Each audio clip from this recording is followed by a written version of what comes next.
Yesus Raja. Nah Bapak Ibu, ketika saya masih SD pada waktu itu, saya lahir tahun 80-an.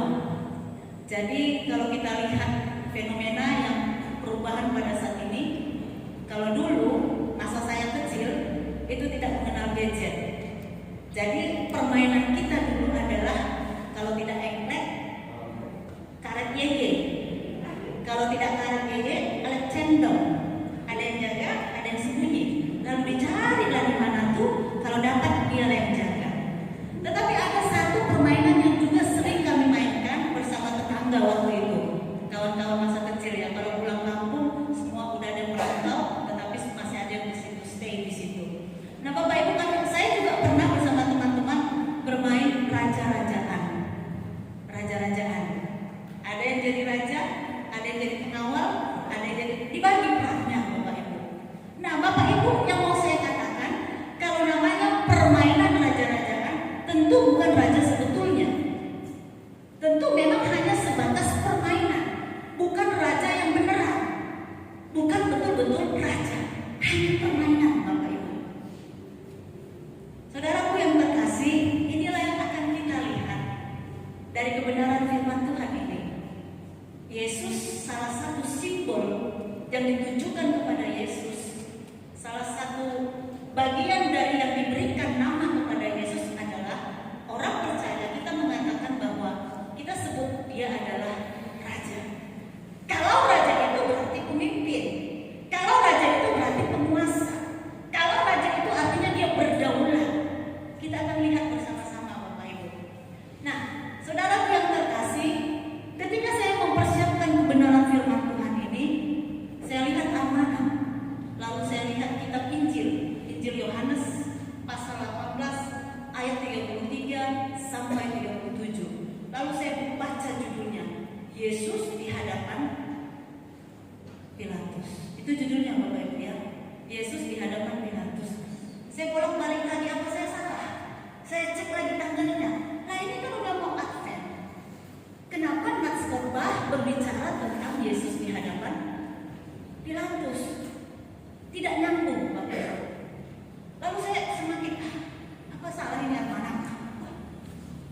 Lalu saya diskusikan sama Pak Pendeta. Manapun beliau yang lebih tahu ya Bapak Ibu. Saya ini jauh di bawahnya, makanya dia belajar. Lalu Bapak Ibu saya tanya, ini nggak salah di amanah ini? Pak, soalnya kita sudah mau berbicara tentang Advent, masa penantian, tetapi amanah memberikan nats yang akan dikorbankan di minggu terakhir November berbicara tentang Yesus yang akan disalibkan. Kayaknya nggak nyambung, nggak sinkron Bapak Ibu. Lalu saran dari Pak Pendeta, coba baca berulang-ulang. Nah Bapak Ibu, saya kembali mengingat nasihat daripada dosen khotbah. Bahkan juga terakhir saya mengikuti, kalau tidak salah tahun lalu, preaching, ya, berilmu berkhotbah. Jadi Bapak Ibu, saya orang yang tidak mau berhenti belajar. Tidak mau berhenti belajar. Artinya saya masih banyak yang saya tidak tahu. Nah Bapak Ibu, di dalam ilmu berkhotbah yang dianjurkan adalah bahwa firman Tuhan itu mengandung banyak kekayaan, di mana seorang pengkhotbah harus membaca berulang-ulang sehingga menemukan apa sih maksud daripada amanat teks daripada firman Tuhan yang akan dikhotbahkan. Nah Bapak Ibu, ketika saya membaca berulang-ulang, baru saya melihat, baru saya memahami ternyata amanat teks dari khotbah ini, dari khotbah kita pada saat ini adalah memang mau mempersiapkan hati kita untuk menyambut Yesus adalah Raja. Ya itu bisa kita lihat di pasal 37. Nah Bapak Ibu yang terkasih, jadi khotbah siang hari ini memang tidak terlepas dari konteks waktu itu, tetapi fokus khotbah kita hari ini adalah bagaimana percakapan Pontius Pilatus dengan Yesus, percakapan mereka yang berlangsung di gedung pengadilan agama, di mana percakapan itu lebih menyinggung tentang apakah Yesus Raja. Itu Bapak Ibu, dari percakapan kedua orang itu di gedung mahkamah agama dari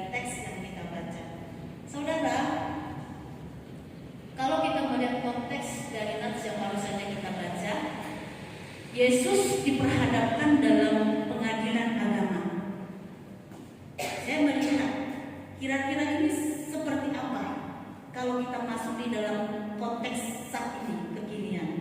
Bapak Ibu, kalau kita masih ingat kasus Lia Eden tahun 1997, saya waktu itu masih SMA, di mana lumayan juga sedikit menjadi pembicaraan, termasuk masuk pada berita-berita stasiun TV pada waktu itu.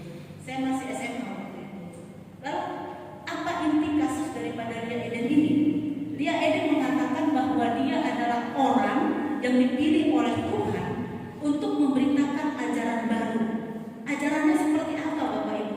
Menggabungkan 3 agama besar, agama Yudaisme, agama Kristen, dan agama Islam.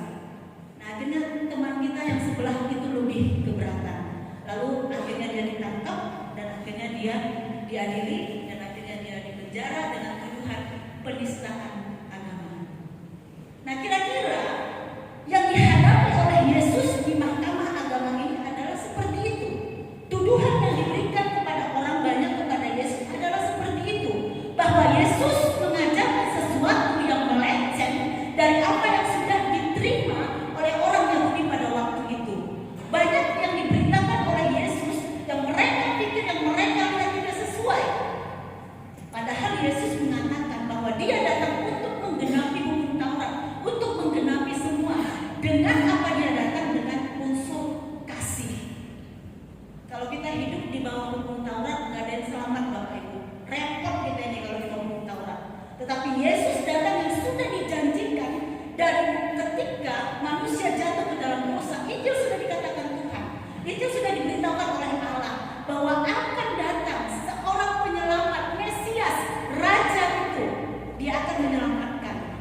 Ya, keturunanmu akan mematahkan tungkulnya, tetapi dia akan hidup. Itu ada dalam Kejadian 3 Bapak Ibu. Ketika Adam dan Hawa jatuh ke dalam dosa. Nah Bapak Ibu, Yesus saat itu berhadapan dengan seorang penguasa yang bernama Pontius Pilatus. Dia diadili untuk tuduhan yang dituduhkan kepadanya. Saudara, ada 2 poin yang bisa saya bagikan untuk kita pada siang hari ini. Poin pertama adalah, bagi Pilatus siapa Yesus? Bagi Pilatus siapa Yesus? Nah Bapak Ibu, sebelum kita lebih dalam lagi, saya mau kasih tahu Pilatus ini siapa. Pilatus adalah gubernur daripada negara Romawi yang ditempatkan oleh negara Romawi yang berkuasa di Yudea pada waktu itu. Bapak Ibu, suasana politik pada masa hidupnya Yesus, mereka belum dalam keadaan baik-baik saja. Mereka dijajah oleh bangsa Romawi. Jadi Pontius Pilatus ini ditugaskan untuk menjadi gubernur di Yudea, Yerusalem dan sekitarnya. Nah Bapak Ibu, Pontius Pilatus ini kepada dia lah diperhadapkan Yesus pada waktu itu. Kita tahu melalui sejarah bahwa Romawi mengadakan ekspansi ke beberapa negara, termasuk Yerusalem kena daripada penjajahannya. Jadi Yerusalem pernah berada di bawah penjajahan negara Romawi. Nah disitulah Yesus lahir. Kalau kita lihat sejarah, jadi Yerusalem juga tidak dalam kondisi baik-baik. Bahkan kalau kita lihat Alkitab, berapa kali Tuhan menyerahkan umatnya untuk dijajah, bahkan diambil, ditaruh ke Babel, menjadi budak. Bahkan itu berulang berapa kali. Tuhan punya maksud. Tuhan punya maksud Bapak Ibu, membiarkan umatnya di dalam penjajahan bangsa lain, karena ada sesuatu yang mau disampaikan Tuhan melalui peristiwa itu. Nah Bapak Ibu, yang pertama yang mau saya bagikan adalah, bagi Pilatus siapa Yesus? Bagi Pilatus siapa Yesus? Mari kita lihat ayat yang ke-33. Pilatus bertanya kepada Yesus, katanya, engkau inikah raja orang Yahudi? Bapak Ibu, ini pertanyaan Pilatus kepada Yesus, engkau inikah raja orang Yahudi? Ini artinya Bapak Ibu, Yesus bukan siapa-siapa bagi Pilatus. Yesus bukan siapa-siapa bagi Pilatus Bapak Ibu. Yesus hanya seorang biasa yang pada saat itu dia diperhadapkan di hadapan Pilatus kena tuduhan orang banyak, karena dia mengajarkan ajaran sesat. Bagi Pilatus, Yesus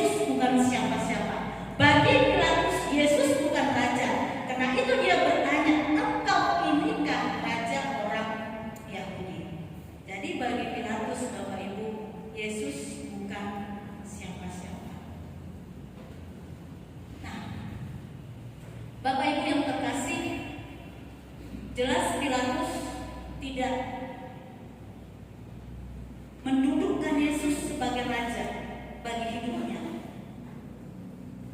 Oleh karena itu, Bapak Ibu, mari kita lihat ayat 34. Kita baca sama-sama, Bapak Ibu.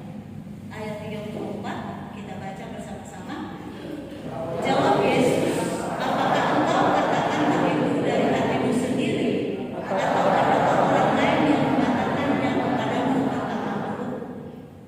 Bapak Ibu, Yesus tahu bahwa Pilatus menganggap Yesus bukan siapa-siapa, dan Yesus mulai mau pendekatan kepada Pilatus untuk menyelidiki hatinya, sehingga dia berkata kepada Pilatus, Yesus bertanya kepada Pilatus, apakah engkau katakan itu memang dari hatimu?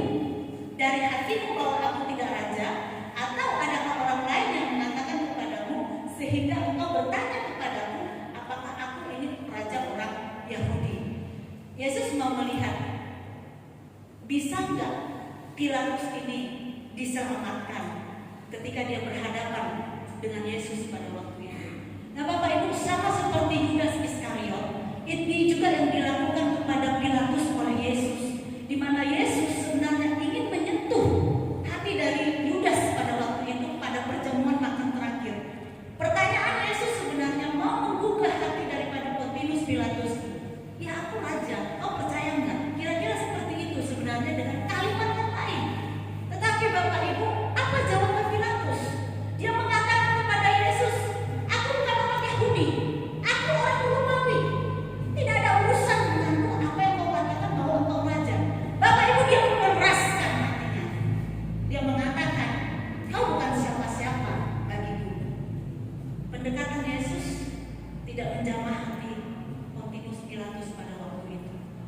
Pada waktu itu sebenarnya Yesus ingin menyelamatkan Pontius Pilatus dengan pertanyaan itu. Kau dengar itu dari orang atau itu berdasarkan dari hatimu? Bertanya, apakah aku adalah raja? Nah saudara, ini mau menunjukkan bahwa Yesus juga di dalam setiap situasi dia ingin menyelamatkan semua orang. Dia ingin setiap orang tidak ada binasa. Dia ingin setiap orang mau menerima dia, percaya kepada dia bahwa dia adalah raja, penyelamat bagi manusia. Nah Bapak Ibu, Pontius Pilatus mengeraskan hatinya. Dia berkata, itu orang Yahudi yang bilang, sementara aku orang Romawi. Nah Bapak Ibu yang terkasih, Pontius Pilatus menganggap Yesus bukan siapa-siapa. Dia tidak percaya bahwa Yesus adalah raja. Dia tetap memberikan batasan. Dia tetap memberikan garis pemisah. Dia katakan, aku ini bukan orang Yahudi. Bangsamu sendirilah yang mengatakan engkau adalah raja, bukan aku loh. Dia mau mengatakan seperti itu dengan kalimat lain. Nah Bapak Ibu, saudara yang terkasih, bagi Pilatus dari teks yang kita baca, Yesus bukan siapa-siapa. Pilatus tidak menganggap Yesus adalah raja. Lantas bagaimana dengan kita? Bagaimana dengan kita Bapak Ibu? Sibuk kita pada saat ini mempersiapkan Natal. Sibuk kita pada saat ini untuk bagaimana mengumpulkan, memberikan, membagi pendapatan kita supaya bisa Natal ini, Natal itu, Natal itu, Natal dan ini, itu dan segala macam. Tapi Bapak Ibu, ini pertanyaan penting bagi kita untuk kita memasuki bulan-bulan Advent, minggu-minggu Advent, bulan depan. Apakah Yesus sudah menjadi raja di hati kita? Bukan seperti yang dilakukan oleh Pontius Pilatus. Dia bertanya, berarti dia tidak percaya, dia tidak menempatkan Yesus sebagai raja di dalam hidupnya. Nah Bapak Ibu, jangan lelah Bapak Ibu. Jangan lelah Bapak Ibu. Kalau kita menempatkan Yesus sebagai raja bagi hidup kita, ketika kita datang, iuran Natal sekian, dari punguan, dari semua, dari macam-macam ini datang, kiri kanan atas bawah, bukan? Kalau Natal begini, bukan? Saudara, kalau kita menempatkan Yesus sebagai raja, kita berpikir kita menyambut raja yang mau datang. Ya mari kita bersukacita dengan apa yang bisa kita beri, dengan apa yang bisa kita bagi yang ada di tangan kita. Kita pasti tidak akan merasa keberatan Bapak Ibu. Bahkan kita tidak mengkritik. Kenapa mewah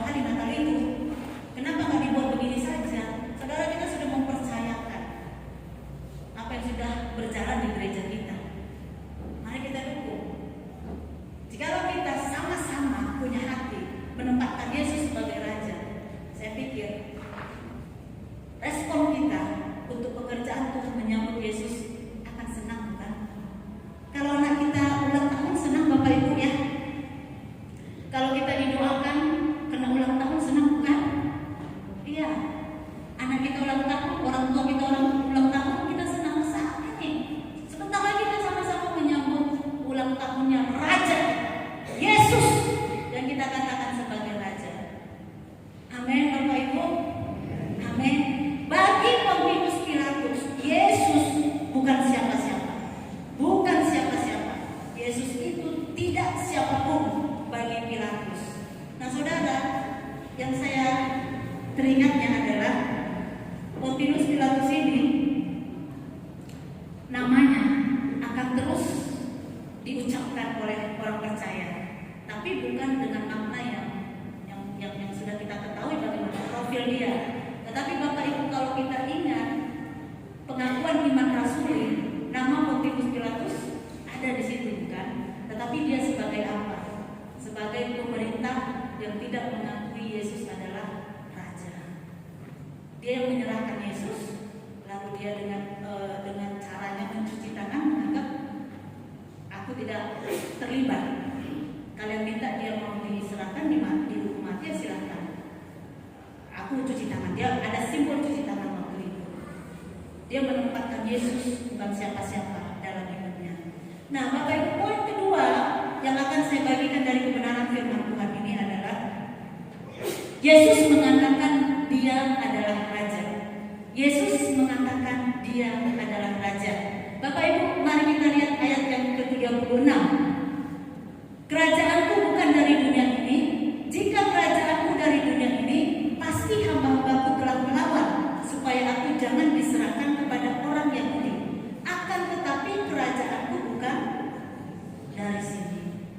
Bapak Ibu, Yesus mengatakan, aku memang Raja, tapi kerajaanku bukan dari dunia ini. Bapak Ibu, kalau Yesus berasal dari Raja, sama seperti yang ada raja-raja lain di dalam dunia ini, dia tidak ada bedanya. Karena dunia ini akan berakhir dengan segala sesuatunya. Tetapi Yesus mau mengatakan, memproklamirkan dirinya, dia adalah Raja dari kekekalan. Firman Tuhan mengatakan dia turun dari kerajaan surga menjadi hamba dan menjadi manusia biasa seperti kita. Tetapi dia adalah Raja yang sudah turun meninggalkan kemuliaannya di kerajaan surga dan sudah kembali ke sana. Nah Bapak Ibu, jadi Tuhan Yesus datang ke dunia 2 kali ya. Dalam rupa seorang bayi, itu Yesus yang mau kita sambut. Lalu dia akan datang kedua kali, dia akan menjadi hakim yang akan menghakimi, Raja yang akan menghakimi, melihat bagaimana cara hidup kita ketika kita hidup di dunia. Nah Bapak Ibu, Yesus mengatakan bahwa kerajaan bukan sama seperti kerajaan yang ada di dunia. Sebab kerajaan yang dikatakan oleh Yesus adalah kerajaan kekekalan, kerajaan surga, di mana di situ ada kebenaran, di mana kerajaan Allah itu tentu ada kasih, ada pengampunan. Itu yang sebenarnya yang disampaikan oleh Yesus ketika dia menjawab pertanyaan Pontius Pilatus. Aku Raja, aku Raja. Kerajaanku bukan dari dunia. Kerajaanku berasal dari kekekalan. Kerajaan bukan dari sini, tetapi dari surgawi. Itu yang dikatakan Tuhan Yesus. Nah Bapak Ibu, Yesus mengatakan di dalam teks ini bahwa dia adalah Raja. Saudara, refleksi firman Tuhan untuk kita siang hari ini.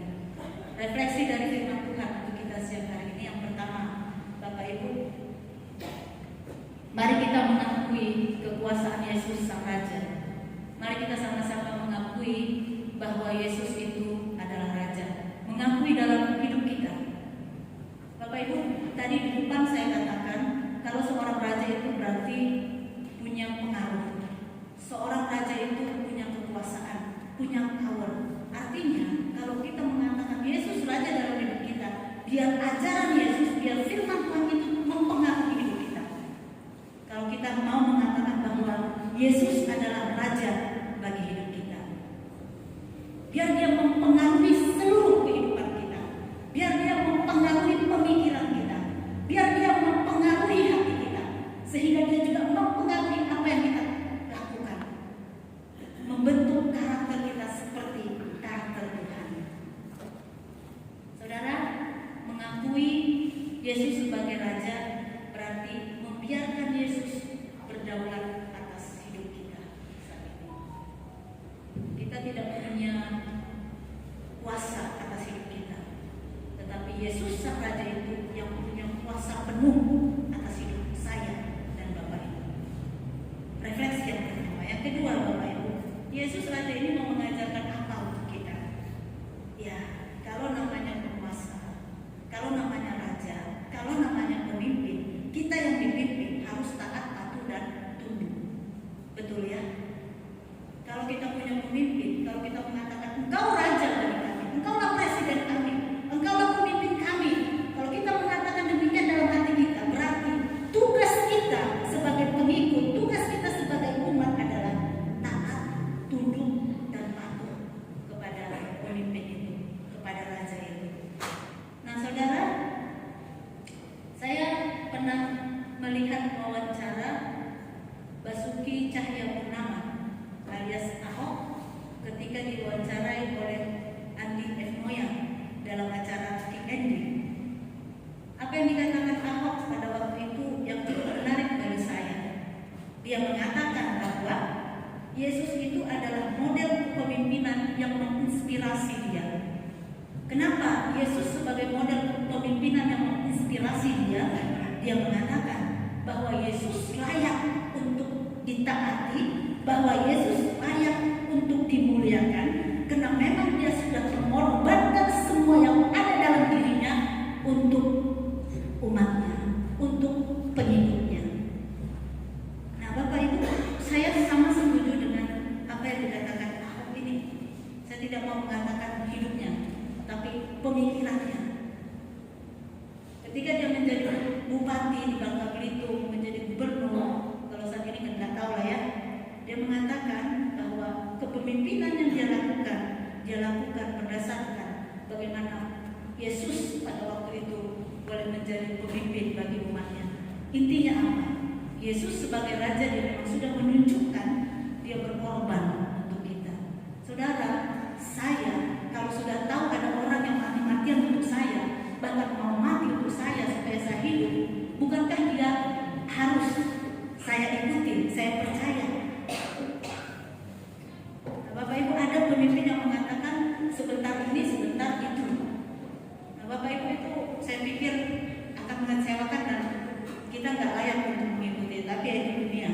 Tetapi Yesus membuktikan memang dia Raja yang sesungguhnya, Raja kebenaran itu. Dia sudah menunjukkan bagaimana pengorbanan seorang pemimpin untuk umatnya. Dia sudah tunjukkan, Bapak Ibu. Itu yang ketiga, Bapak Ibu. Yang kedua, Bapak Ibu, mari kita taat tunduk kepada Yesus yang kita sudah menempatkan Yesus itu sebagai Raja dalam hidup kita. Yang ketiga, Bapak Ibu, Yesus mau mengatakan bahwa ketika kita percaya kepada Sang Raja itu, maka dia mampu memberikan keselamatan bagi kita. Sebab dia berasal dari kerajaan yang kekal. Dia mampu memberikan keselamatan bagi kita. Nah, Bapak Ibu, keselamatan itu bukan hanya keselamatan yang kita peroleh nanti di dalam kekekalan, tetapi ketika kita menempatkan dia menjadi Raja, keselamatan itu akan kita peroleh ketika kita masih hidup di tengah-tengah dunia ini. Kalau kita membiarkan Yesus menjadi Raja atas hidup kita, dia mengendalikan semua. Dia mengendalikan semua dengan kita yakin kepada Yesus yang berkuasa atas semuanya. Nah, Bapak Ibu, Yesus Raja, bahkan Raja kebenaran, mampu memberi keselamatan bagi kita yang percaya kepadanya. Bukan hanya pada kekekalan, tapi ketika kita berjalan dalam hidup ini, berjalan dalam di tengah-tengah dunia ini, dia menjanjikan keselamatan yang diberikan kepada kita semua. Nah, Bapak Ibu, sudahkah kita menempatkan Yesus sebagai Raja dalam hidup kita? Kalau kita sudah menempatkan Yesus sebagai Raja dalam hidup